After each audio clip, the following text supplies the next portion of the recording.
Genesis 43, Magandang Balita Biblia. Nagbalik kay Josue ang magkakapatid. Lalong tumindi ang tagutom sa Kanaan. Nang maubos na ng pamilya ni Jacob ang pagkaing binili sa Ehipto, sinabi niya sa kanyang mga anak, "Bumili uli kayo kahit kaunting pagkain sa Ehipto." Sinabi ni Juda sa kanya, "Mahigpit po ang bilin sa amin ng gobernador doon na huwag na kaming magpapakita sa kanya kung hindi namin kasama ang kapatid naming bunso. Kung pasasamahin niyo siya, bibili po kami ng pagkain doon. Kung hindi niyo pahihintulutan, hindi po kami maaaring humarap sa gobernador." Sinabi ni Israel, "Bakit kasi sinabi niyong mayroon pa kayong ibang kapatid? Ako ang pinahihirapan niyo sa nangyayaring ito."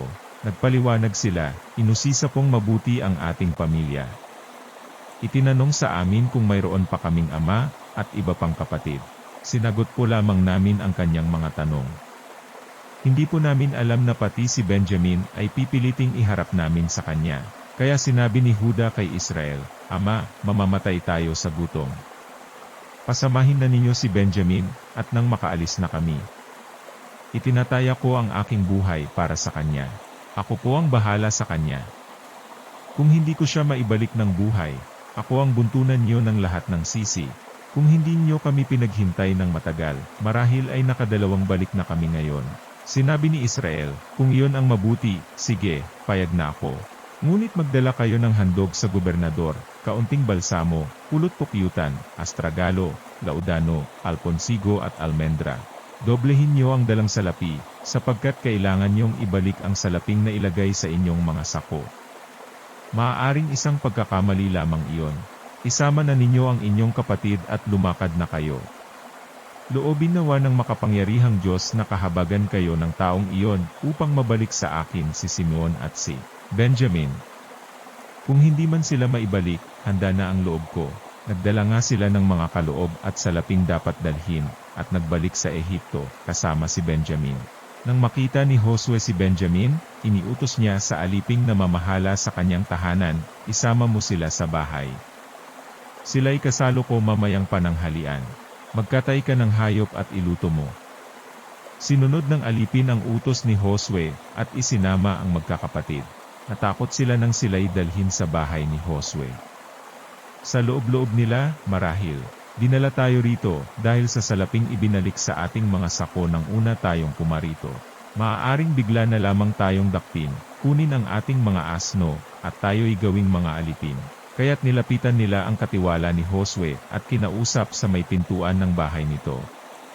Sinabi nila, "Ginoo, galing na po kami ritong minsan at bumili ng pagkain.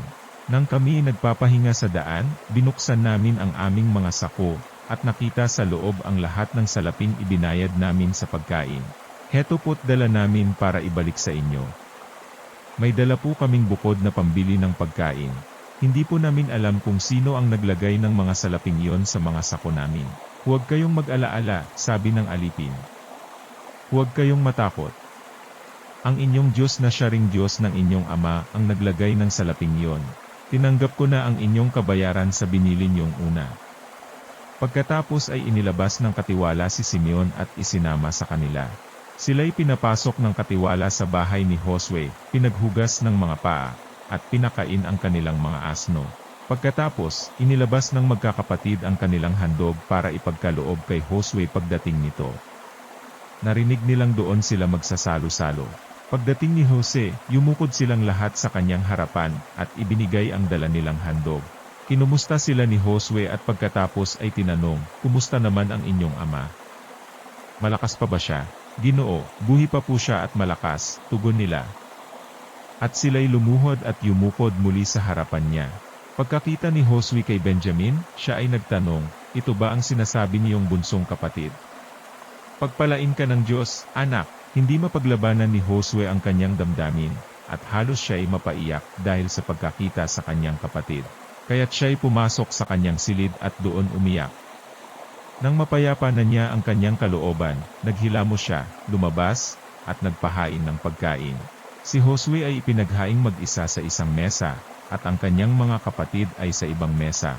Magkakasalo naman ang mga Ehipsyo, sapagkat ikinahihiya nilang makasalo ang mga Hebreo. Kaharap ni Josue ang kanyang mga kapatid na sunod-sunod ang pagkaupo, ayon sa gulang. Nagkatinginan sila at takang-taka sa gayong pagkakaayos ng kanilang upo, idinudulot mula sa mesa ni Josue ang pagkain nila. At 5 beses ang dami ng pagkaing idinulot kay Benjamin. Masaya silang kumain at nag-inuman.